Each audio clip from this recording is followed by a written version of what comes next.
All right, day 2, everybody. Sadly, my niece couldn't make it today, but it's just me today. What else can we do? Who knows? I need to check on the schedules to see which other panels I can take for you guys.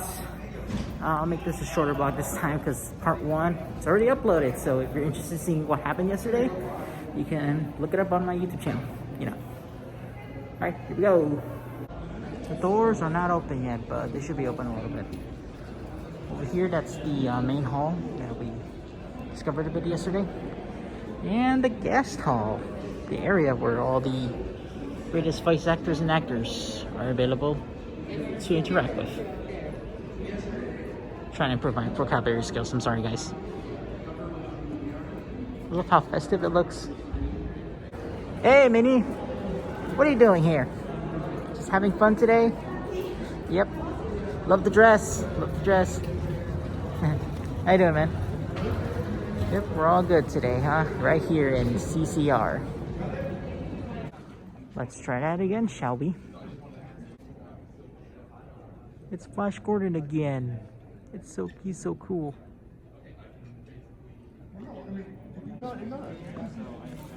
Smile.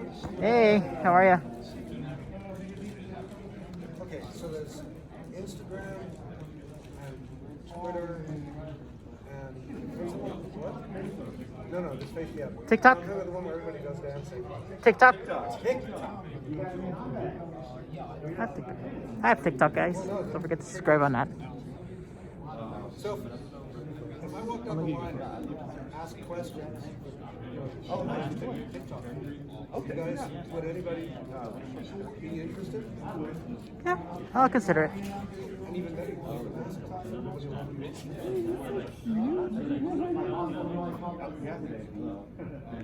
I might do it. Who knows? Okay, one of my favorite people for this year right now are showing up again, so it's so great. Definitely gonna talk to them later on. For now, I'm still waiting for quiz, and people just keep showing up more. It's crazy. Chris was pretty cool, you guys. Can't wait for his new comics coming out very soon. Drink right there. Was that it? I was told by leadership it was a booking agent issue. That's what I was told. I don't know. I haven't talked to him. I just You know what? Eric gets enough.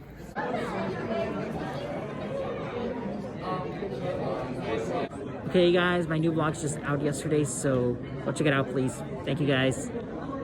And guess who's featured? A lot of Avatar voice actors here, which is great. They're in my video.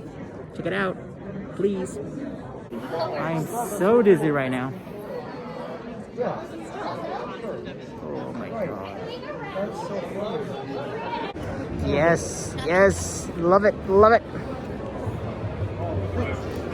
I love it so much. Man, so cool. Alright.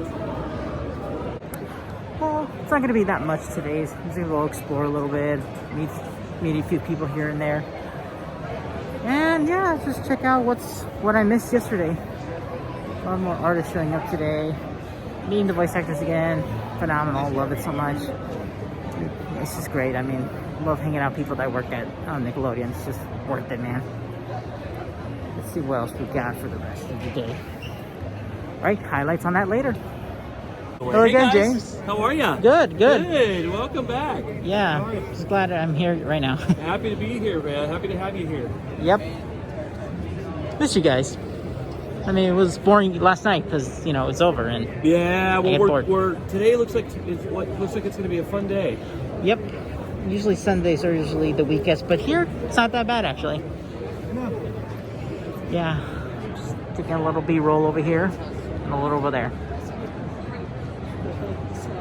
All right, I'm gonna take an hour break from Comic-Con. For now, I got my Jack in the Box, my usual favorites. Okay. Here are the condiments. Stupid napkins. Okay, here we are. We're gonna lay it down over here. All right. Get the delicious fries. Love their fries so much.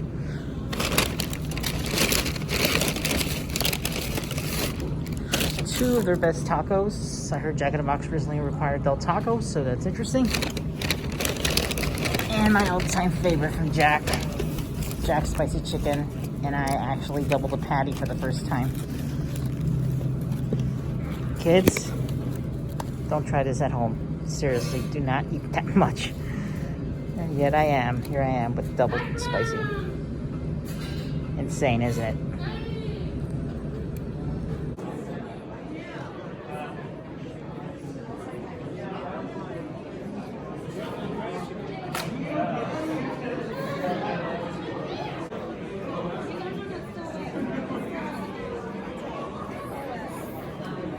So it's a little short today on my vlog, so I'll keep it brief. I'll just say that I don't know how long I have much of it. What I'm gonna say is I'm still having a good time here. I'm thankful to meet everyone here, with all these guests. Look at the long line for Chris, it's ridiculous. And here's me with yet again over here and everywhere. So yeah, a little update on a second. Here we go. Alright, this is my final thing for today. Well, almost final thing. Oh, that's you, yeah. Yeah, kind of final. One of the final things for today is a screening for The Pickup. Created by these guys over here. Cannot wait to experience it for a little bit. Review on that in a little bit. So we just want to give it a couple seconds. We had some people down here in case there were some stragglers that got the wrong room. And then once we're good to go, I want to set this up for you. Yeah, we'll do a little preface and then we'll roll. It's only a 15-minute film, so hey, we'll just blast through this. It's a ride. It goes fairly quick. Cryptic. And we met at Whole Foods in Burbank, and he handed me this script, and he said, "Read this. I would like you to direct this, but I want you to read it first, and come back and we'll talk." And I took it home, and I was, I'm not sure if blown away is the right word, but was intrigued with the story of what we were trying to do. And I think it's important because in any short film, basically there's something in Hollywood that's called proof of concept. And you make a short film that you can then shop around to producers. So as you are pitching your bigger screenplay, you are able to then refer to your short and say, this is a bit of the vision that we were trying to do. So that being said, the movie is called The Pickup, and it's based on a true story. And I'm going to give you the shortest version possible. Tommy, as you know, has acted in many things. And in this particular occasion, he was flown to Indiana to do a feature film. And as any actor, when they land in Indiana, Pennsylvania. Indiana, Pennsylvania. Very small town. He was picked up by a driver that the studio hires to go pick up the talent from the airport and take him to the set. And in this particular case, what happened was Tommy was picked up by a gentleman that picked him up and then went on to say, I'm gonna get you to set, but first, do you mind, I just gotta stop at home real quick. I just gotta stop at my house real quick. And Tommy is, as you guys have all known and met, is a very nice man and was like, oh, okay, all right, real quick. You know, we're gonna obviously but I gotta get the set. And it's one of those things, thank you. As they got to the house and it became about, well, why don't you come on in? And then that starts getting a little weird. And now, of course, he's in the middle of nowhere and he has no cell phone signal. And he cannot reach out to the production company that at this particular point is wondering, where is our actor? All roads led to Tommy finally just said, look, put his foot down and said, you have to take me back. At which point the person who was driving got upset, which is kind of odd, seeing that he is the one that is screwing up the production, and grudgingly agreed to take him back to the set, and all's well that ends well. So what happened was, Tommy, when he told his wife the story, his wife was like, well, that sounds like a movie. That could be a movie.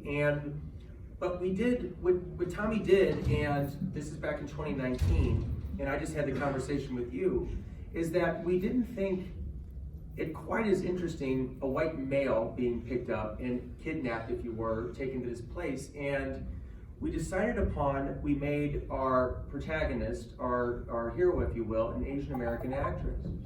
And for all of you that are back in the 80s, Rambo First Blood Part 2, Julia Nixon, who played in that movie, agreed to do the movie with us. Lovely, amazing, inspiring actress.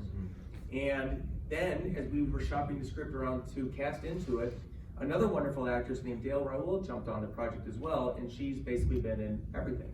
You look up her IMDb page, and Dale has an extensive... It takes a long time to get through it. It does, and we had this wonderful meeting at Tommy's house where we all sat down. Peter Shinkoda agreed to do it. Peter has appeared at many of these Comic-Cons. You might see my mug hit the camera a couple of times. I was even involved with it. But it was very important as we sat down to tell this story, and the way we want to tell this story. I promised Julia, my biggest promise to her was that she never came off as a weak victim. She was always, it was very important that she came on strong. What we were trying to do is buck against a stereotype of what is a helpless woman, a helpless human being. She always maintained her strength in what she was trying to get out of. And a funny thing happened. We did this in 2020, January 2020. We shot this in 3 days. And little did we know that in March 2020, the world was going to come to a little bit of a stop. And at that point, we had already submitted to some short films. And I mean, proud to say we were winning Best Feature, Best Short Film Thriller Awards. I was awarded a Best Director at the Raleigh Film Festival. And we were really excited to get it out on a bigger, because it's a type of movie, you're going to be uncomfortable. We were uncomfortable making it. But I think, especially in this day and age, I think there's nothing wrong with being a little uncomfortable, because I think being uncomfortable, that's where you get understanding, and that's where you get illumination. And I think that is how we all grow, by that just very active, something that makes you uncomfortable, makes you question yourself, and that's kind of what we really wanted to do with this movie. So that being said, that's the setup I want to give you. Enjoy the pickup, everybody. And then, afterwards we'll do, if you have Yes, any please. questions, we would love to talk to you a little bit about it, and enjoy. Here's the pickup.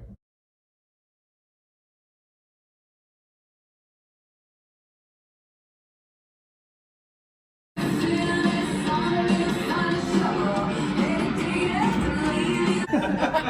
just love that, man. Did you enjoy our comedy? It was.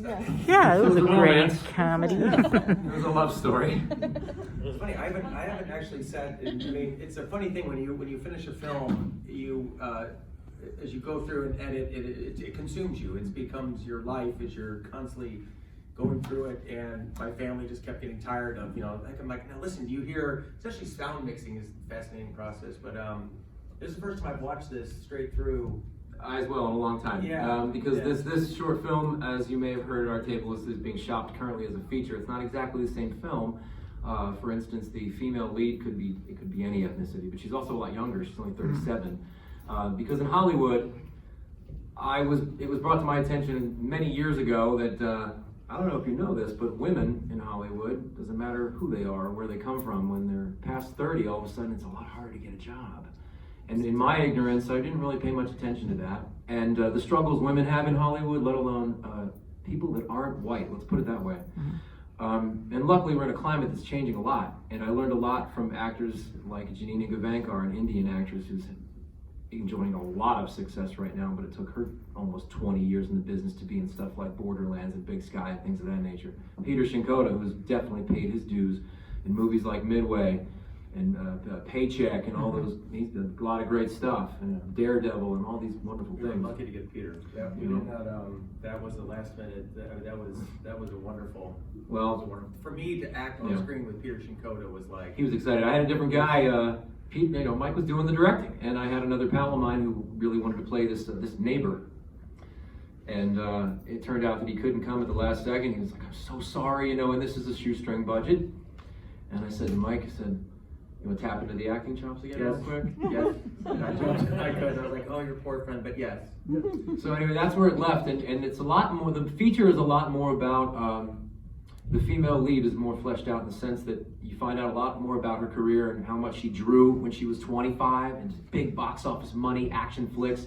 And at 37, it's a real struggle to get a job. There's a lot more focus on that. There's a lot more time at Comic-Con. You see her there doing her thing. Like Sam Jones, the guy who played Flash Gordon in 1980. That guy is very, very happy with his life. He found a lot of peace and joy being at Comic-Cons and reliving all these great things he's done.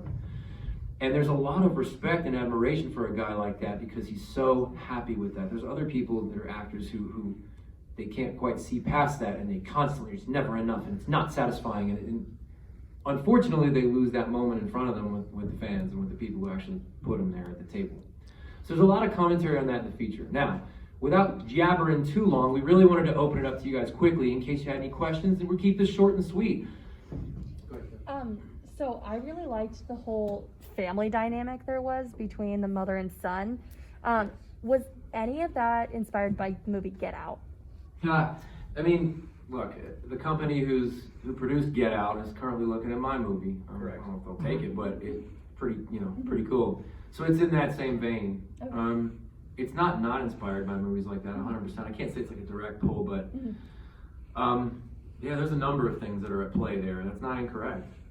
We wanted to. It was the decision with the child in the back and never saying a word unless he was playing his video games was it. These things are generational affairs, and children only know what they know via their parents. And a lot of the work I do at Nickelodeon, and we were discussing this also as well. Child actors, they're kind of not meant to be. Meaning, adult actors have a lifetime of experience to bring to a part. A child actor can only kind of bring. It's just them. They don't. How can an 8-year-old know the tools it takes to be an actor? They're 8 for God's sakes, but they have a look and they have a. They just have innate talent, and they pull from just that. It's just what they have. Correct. It's not 88 years of experience. It's 8. It's 8, and Tommy and I talked about through extensively, particularly that sequence in that room, which is my favorite part of the room. It's not favorite, but what I was really trying to get there was this notion that because the father, played by Tommy, is the way he is and uses the language that he uses, and the child is completely immune to what is happening in front of him, and the fact that he disappears into a world of video games. And in his own sense, that's his reality. That's his, this is playing those video games and saying what he was saying while his father is, this woman is clearly not supposed to be committing a crime. Committing a crime. Right in front of his son's eyes. And so that sequence was, I wanted it to be a little disorientating. I really wanted to, you don't really have a sense. You're in this video game. You don't know what video game it is. You hear the fires going on. And then, and particularly in that case, I thought Tommy's performance, and again, back to Julia, every day on set we had conversations about why didn't she just run? Like that was the big question. Well, why doesn't she just take off? Well, okay, what is she gonna do? Thank you, Yeah, Rosie. there's I mean, else, yeah. What do you think he's not gonna run right after? There's a lot of things that they take care of themselves. So it was It's a important pretty to weird her. predicament to be in. She was using whatever she had, and in particular, it was in a dominant way that she was that way. Her only way of doing it was trying to stop the beast. Just somehow trying to keep appease them the beast. calm, To get the phone, and the cops would come, and of course I stole, if you will, the Silence of the Lambs fake out at the end, where the cop goes to the wrong house, and you think that she's going to get rescued, and the ending's ambiguous because we don't know, but Peter Chinkota went to the wrong address, and Violet's. At least is what we're meant to believe. The audience has had a few interpretations of what that ending really was, which was really enlightening. It goes to show the creativity that's in a lot of people's heads. You go, wow, cool. Can I steal that? No, I'm kidding. But yeah, it's really neat that it was a little bit more open-ended. They're like, but really, was it that, or was it this? And you go, ooh, not bad. There's developmental stuff right lingering all over the place. Yeah, no. Anybody else have any thoughts on these particular thoughts? Yeah, Jonathan. Well, are you guys sending it to everywhere? Not just here, but other festivals as well? That's the funny thing is we submitted to a very large amount of festivals in 2020. Having come back with some indie awards, which we didn't think we'd get so quickly.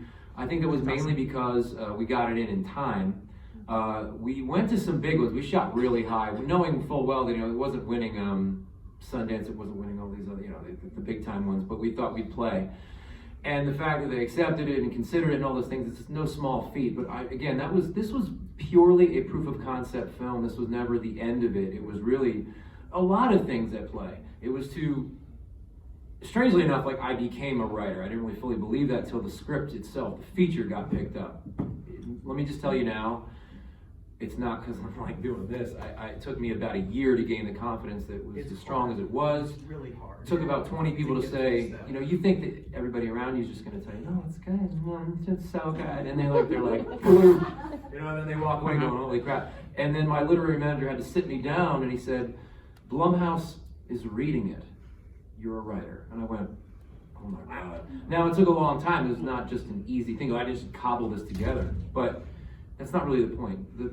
The short was to pave the way to show Mike Caron, one, in a different light. The guy's so incredibly multifaceted and the glue that holds a network together. And I've said this at the Dangerverse panel and at our tables, it's not an exaggeration. Jace Norman will tell you that from Henry. He'll tell you that.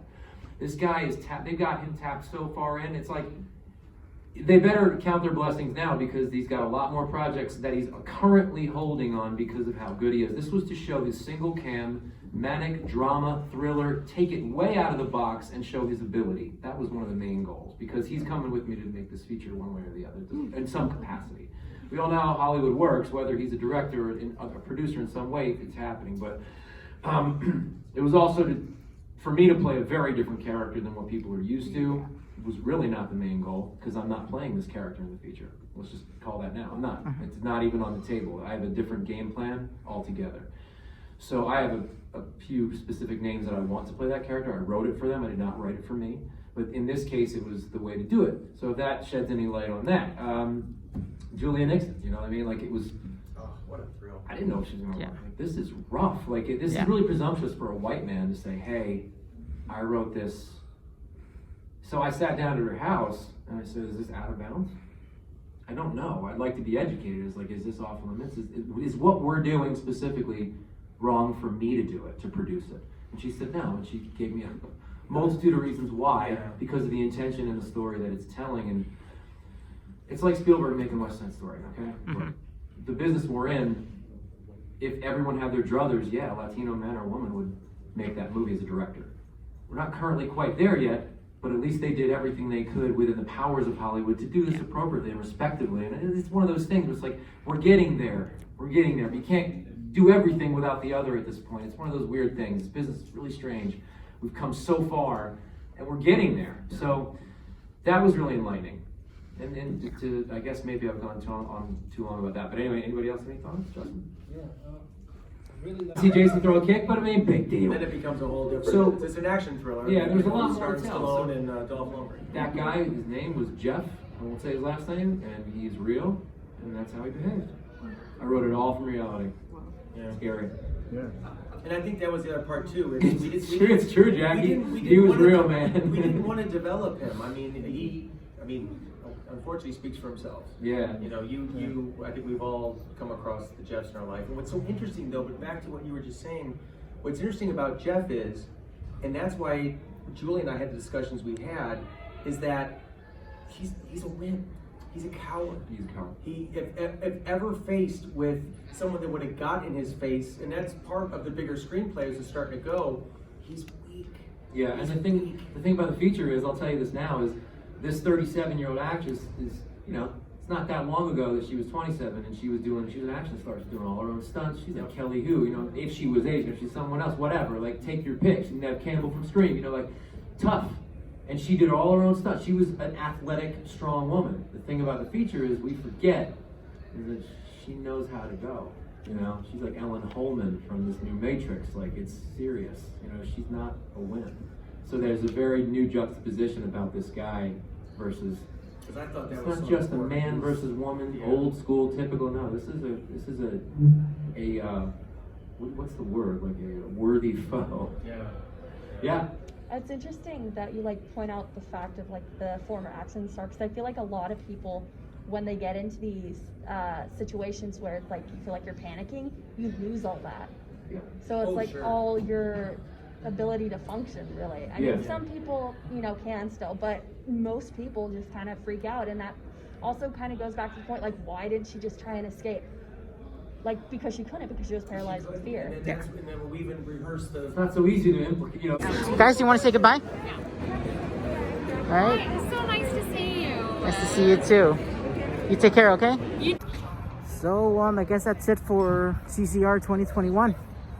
I gotta say is it's been great. I had a good time meeting so many great people like Tommy and Mike, who did this short film called The Pickup, which, by the way, it's actually pretty intense, but yet pretty good, I must say. They really put a lot of effort and passion into this one. A little disturbing, a little tense, but you know what? I understand why they did this.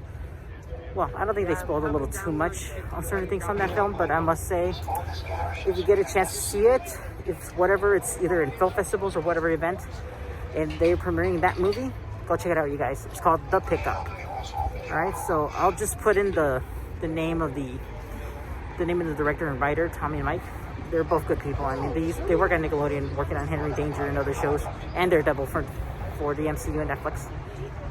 Oh man, I can't speak way too much, but you know what? I had a good time. CCR 2021's been great. I'll try to do 2022. For that, I want to sign up for the press next time. Just need a little bit of support by liking and subscribing to my stuff. So thank you guys so much for watching and supporting this for a while. My biggest goal now is to reach 1K for next year, so I can consider doing more of this for YouTube for a while. And with that, I can like help make more content for you guys, you know, to help express everyone to feel happy about, you know, share the world to what I experience. Alright, once again, thank you guys so much for watching, comment, subscribe, and all that, you know. And you guys take care, okay? See you guys, and if I don't make another video, I wish you guys a happy holidays. Goodbye.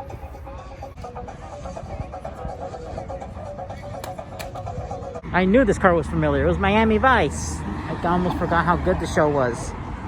Yeah, well, thanks again, guys. Bye-bye.